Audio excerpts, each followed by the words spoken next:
Shalom buat sahabat Gebada yang dikasihi Tuhan. Bagaimana kabar Anda hari ini? Kiranya kita dapat terus menemukan kedalaman makna dari firman Tuhan dengan terus mengikuti gerakan baca dengar Alkitab. Bacaan pada Gebada hari ini diambil dari Matius pasal 23 dan 24. Saat semakin mendekati peristiwa penyalipan, perdebatan dengan mereka yang menolak Yesus semakin memanas. Yesus berkata kepada para murid-Nya bahwa orang-orang yang menolak Yesus adalah orang jahat yang sudah menduduki posisi Musa.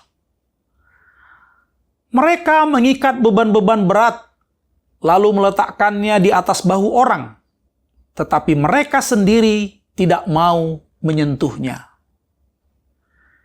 Yesus menyampaikan 7 kali kata-kata penghakiman kepada mereka dengan mengatakan, "Celakalah kamu, hai ahli-ahli Taurat dan orang-orang Farisi, hai kamu orang-orang munafik."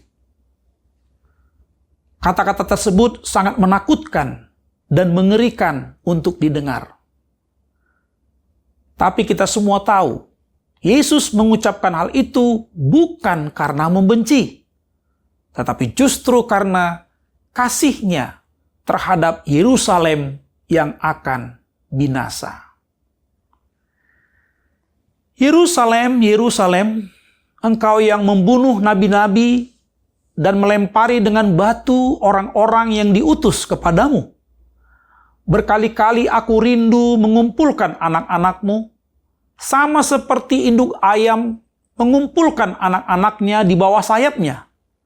Tetapi kamu tidak mau. Lihatlah, rumahmu ini akan ditinggalkan dan menjadi sunyi.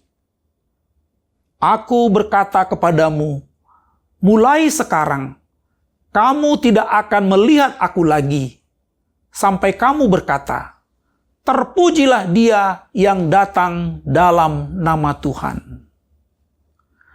Bisakah Anda merasakan tangisan Yesus untuk Yerusalem? Setelah itu, ketika Yesus duduk bersama murid-muridnya di Bukit Zaitun, Dia berbicara tentang bagaimana bait Allah akan runtuh sepenuhnya. Para murid bertanya tentang tanda-tanda kedatangan Tuhan dan akhir zaman. Yesus kemudian berkata, "Waspadalah supaya jangan ada orang yang menyesatkan kamu. Terutama, waspadalah terhadap Mesias palsu dan nabi-nabi palsu. Karena orang-orang ini akan datang dan mengaku sebagai Kristus, dan akan menyesatkan banyak orang.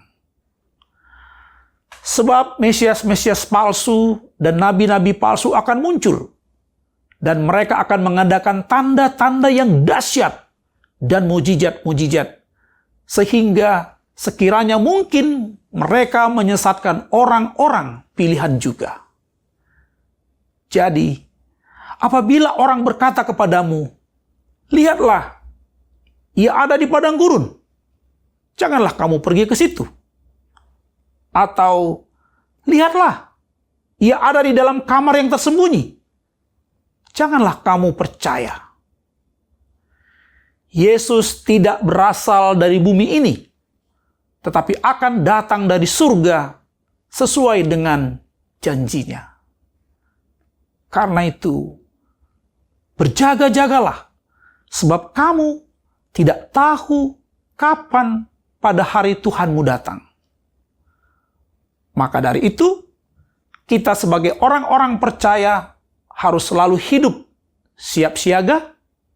Kita harus menjalani hidup dengan hati yang teguh dan sikap yang tidak goyah. Selalu patuh di hadapan Tuhan dan hidup sebagai hamba yang setia.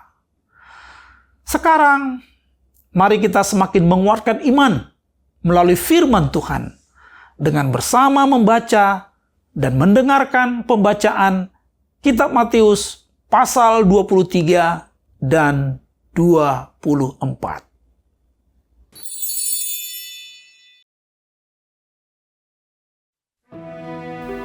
Maka berkatalah Yesus kepada orang banyak dan kepada murid-murid-Nya.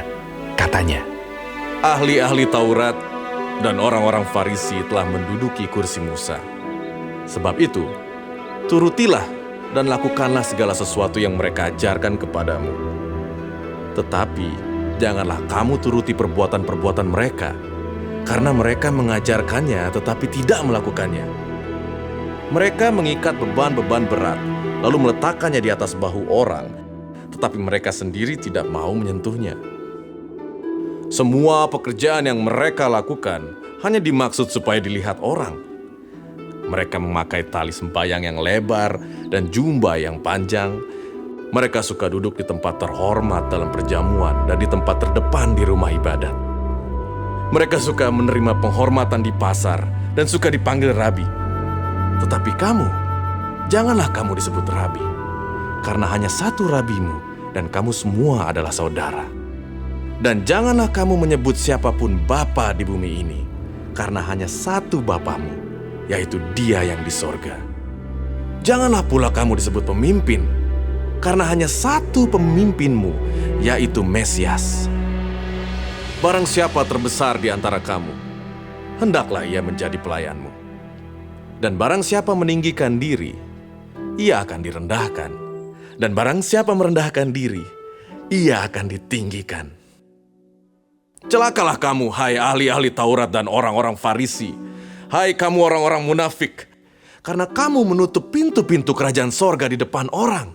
Sebab kamu sendiri tidak masuk, dan kamu merintangi mereka yang berusaha untuk masuk. Celakalah kamu, hai ahli-ahli Taurat dan orang-orang Farisi. Hai kamu orang-orang munafik, sebab kamu menelan rumah janda-janda, sedang kamu mengelabui mata orang dengan doa yang panjang-panjang. Sebab itu, kamu pasti akan menerima hukuman yang lebih berat. Celakalah kamu, hai ahli-ahli Taurat dan orang-orang Farisi. Hai kamu orang-orang munafik, sebab kamu mengarungi lautan dan menjelajah daratan untuk mentobatkan satu orang saja menjadi penganut agamamu. Dan sesudah ia bertobat, kamu menjadikan dia orang neraka yang 2 kali lebih jahat daripada kamu sendiri. Celakalah kamu, hai pemimpin-pemimpin buta yang berkata, bersumpah demi bait suci, sumpah itu tidak sah. Tetapi bersumpah demi emas bait suci, sumpah itu mengikat. Hai kamu orang-orang bodoh dan orang-orang buta, apakah yang lebih penting, emas atau bait suci yang menguduskan emas itu? Bersumpah demi mezbah, sumpah itu tidak sah. Tetapi bersumpah demi persembahan yang ada di atasnya, sumpah itu mengikat.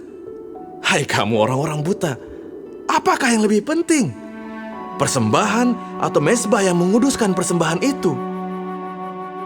Karena itu, barang siapa bersumpah demi mezbah, ia bersumpah demi mezbah dan juga demi segala sesuatu yang terletak di atasnya. Dan barang siapa bersumpah demi bait suci, ia bersumpah demi bait suci dan juga demi Dia yang diam di situ. Dan barang siapa bersumpah demi sorga, ia bersumpah demi tahta Allah dan juga demi Dia yang bersemayam di atasnya. Celakalah kamu, hai ahli-ahli Taurat dan orang-orang Farisi. Hai kamu orang-orang munafik. Sebab persepuluhan dari selasih, adas manis dan jintan kamu bayar. Tetapi yang terpenting dalam hukum Taurat kamu abaikan, yaitu keadilan dan belas kasihan dan kesetiaan. Yang satu harus dilakukan dan yang lain jangan diabaikan. Hai kamu pemimpin-pemimpin buta, nyamuk kamu tapiskan dari dalam minumanmu, tetapi unta yang di dalamnya kamu telan. Celakalah kamu, hai ahli-ahli Taurat dan orang-orang Farisi. Hai kamu orang-orang munafik.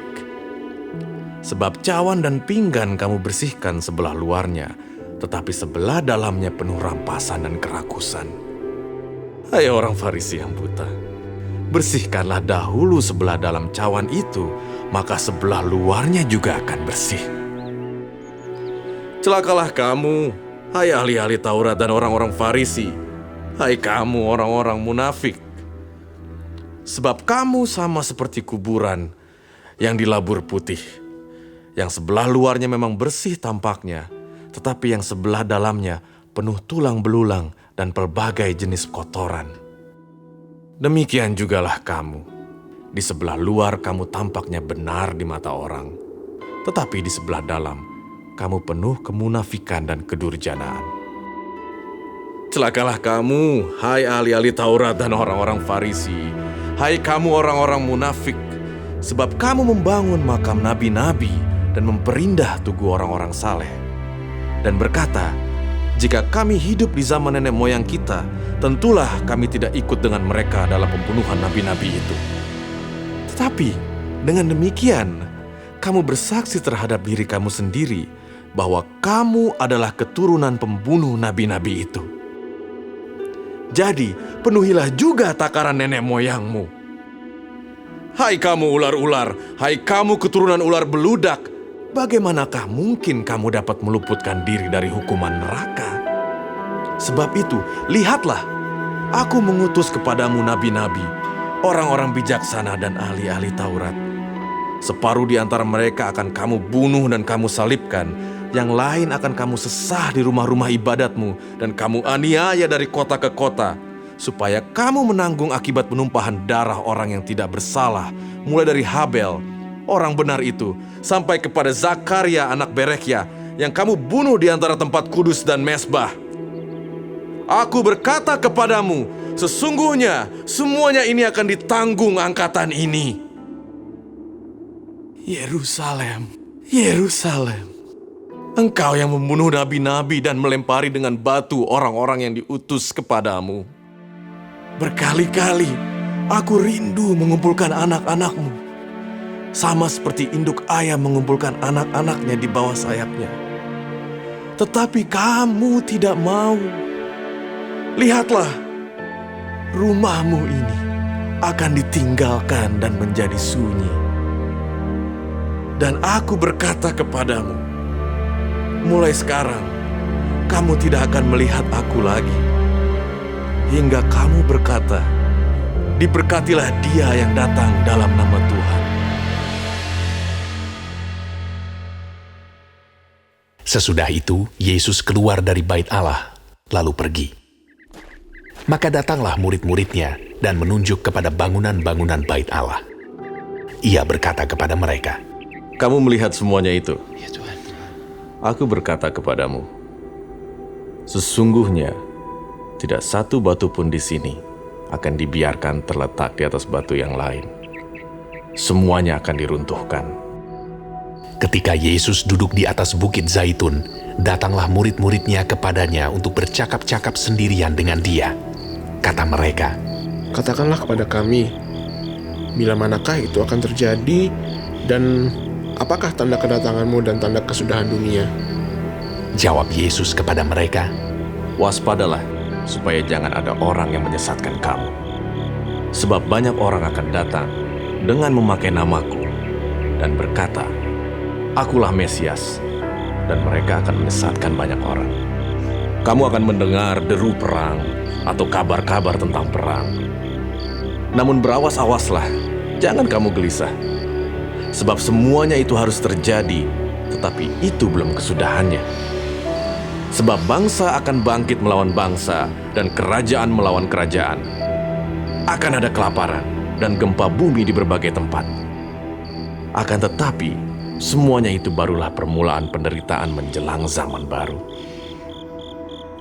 Pada waktu itu, kamu akan diserahkan supaya disiksa, dan kamu akan dibunuh, dan akan dibenci semua bangsa oleh karena namaku.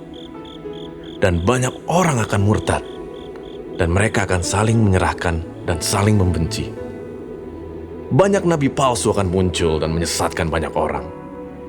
Dan karena makin bertambahnya kedurhakaan, maka kasih kebanyakan orang akan menjadi dingin. Tetapi orang yang bertahan sampai pada kesudahannya akan selamat. Dan Injil Kerajaan ini akan diberitakan di seluruh dunia menjadi kesaksian bagi semua bangsa. Sesudah itu, barulah tiba kesudahannya. Jadi, apabila kamu melihat pembinasa keji berdiri di tempat kudus. Menurut firman yang disampaikan oleh Nabi Daniel, para pembaca hendaklah memperhatikannya. Maka orang-orang yang di Yudea haruslah melarikan diri ke pegunungan. Orang yang sedang di peranginan di atas rumah, janganlah ia turun untuk mengambil barang-barang dari rumahnya. Dan orang yang sedang di ladang, janganlah ia kembali untuk mengambil pakaiannya. Celakalah ibu-ibu yang sedang hamil atau yang menyusukan bayi pada masa itu. Berdoalah supaya waktu kamu melarikan diri itu jangan jatuh pada musim dingin dan jangan pada hari Sabat. Sebab pada masa itu akan terjadi siksaan yang dahsyat seperti yang belum pernah terjadi sejak awal dunia sampai sekarang, dan yang tidak akan terjadi lagi. Dan sekiranya waktunya tidak dipersingkat, maka dari segala yang hidup tidak akan ada yang selamat. Akan tetapi, oleh karena orang-orang pilihan, waktu itu akan dipersingkat. Pada waktu itu, jika orang berkata kepada kamu, "Lihat, Mesias ada di sini," atau "Mesias ada di sana," jangan kamu percaya. Sebab Mesias-Mesias palsu dan nabi-nabi palsu akan muncul, dan mereka akan mengadakan tanda-tanda yang dahsyat dan mujizat-mujizat, sehingga sekiranya mungkin mereka menyesatkan orang-orang pilihan juga. Camkanlah, aku sudah mengatakannya terlebih dahulu kepadamu. Jadi, apabila orang berkata kepadamu, "Lihat, ia ada di padang gurun," janganlah kamu pergi ke situ. Atau, "Lihat, ia ada di dalam bilik," janganlah kamu percaya. Sebab sama seperti kilat memancar dari sebelah timur dan melontarkan cahayanya sampai ke barat, demikian pula lah kelak kedatangan Anak Manusia. Di mana ada bangkai, di situ burung nazar berkerumun. Segera sesudah siksaan pada masa itu, matahari akan menjadi gelap, dan bulan tidak bercahaya, dan bintang-bintang akan berjatuhan dari langit, dan kuasa-kuasa langit akan goncang. Pada waktu itu, akan tampak tanda Anak Manusia di langit, dan semua bangsa di bumi akan meratap, dan mereka akan melihat Anak Manusia itu datang di atas awan-awan di langit, dengan segala kekuasaan dan kemuliaannya. Dan ia akan menyuruh keluar malaikat-malaikatnya dengan meniup sangkakala yang dahsyat bunyinya, dan mereka akan mengumpulkan orang-orang pilihannya dari keempat penjuru bumi, dari ujung langit yang satu ke ujung langit yang lain. Tariklah pelajaran dari perumpamaan tentang pohon ara. Apabila ranting-rantingnya melembut dan mulai bertunas, kamu tahu bahwa musim panas sudah dekat. Demikian juga, jika kamu melihat semuanya ini, ketahuilah bahwa waktunya sudah dekat, sudah di ambang pintu. Aku berkata kepadamu, sesungguhnya angkatan ini tidak akan berlalu sebelum semuanya ini terjadi. Langit dan bumi akan berlalu, tetapi perkataanku tidak akan berlalu. Tetapi tentang hari dan saat itu, tidak seorang pun yang tahu. Malaikat-malaikat di sorga tidak, dan anak pun tidak, hanya Bapa sendiri. Sebab sebagaimana halnya pada zaman Nuh, demikian pula halnya kelak pada kedatangan Anak Manusia. Sebab sebagaimana mereka pada zaman sebelum air bah itu makan dan minum, kawin dan mengawinkan, sampai kepada hari Nuh masuk ke dalam bahtera, dan mereka tidak tahu akan sesuatu sebelum air bah itu datang dan melenyapkan mereka semua. Demikian pula lah halnya kelak pada kedatangan Anak Manusia. Pada waktu itu, kalau ada dua orang di ladang, yang seorang akan dibawa dan yang lain akan ditinggalkan. Kalau ada dua orang perempuan sedang memutar batu kilangan, yang seorang akan dibawa dan yang lain akan ditinggalkan. Karena itu, berjaga-jagalah, sebab kamu tidak tahu pada hari mana Tuhanmu datang. Tetapi ketahuilah ini, jika tuan rumah tahu pada waktu mana pada malam hari pencuri akan datang, sudahlah pasti ia berjaga-jaga dan tidak akan membiarkan rumahnya dibongkar. Sebab itu, hendaklah kamu juga siap sedia, karena Anak Manusia datang pada saat yang tidak kamu duga. Siapakah hamba yang setia dan bijaksana yang diangkat oleh tuannya atas orang-orangnya untuk memberikan mereka makanan pada waktunya? Berbahagialah hamba yang didapati tuannya melakukan tugasnya itu ketika tuannya itu datang. Aku berkata kepadamu, sesungguhnya tuannya itu akan mengangkat dia menjadi pengawas segala miliknya. Akan tetapi apabila hamba itu jahat dan berkata di dalam hatinya, Tuanku tidak datang-datang, lalu ia mulai memukul hamba-hamba lain dan makan minum bersama-sama pemabuk-pemabuk, maka tuan hamba itu akan datang pada hari yang tidak disangkakannya dan pada saat yang tidak diketahuinya, dan akan membunuh dia dan membuat dia senasib dengan orang-orang munafik. Di sanalah akan terdapat ratapan dan kertakan gigi.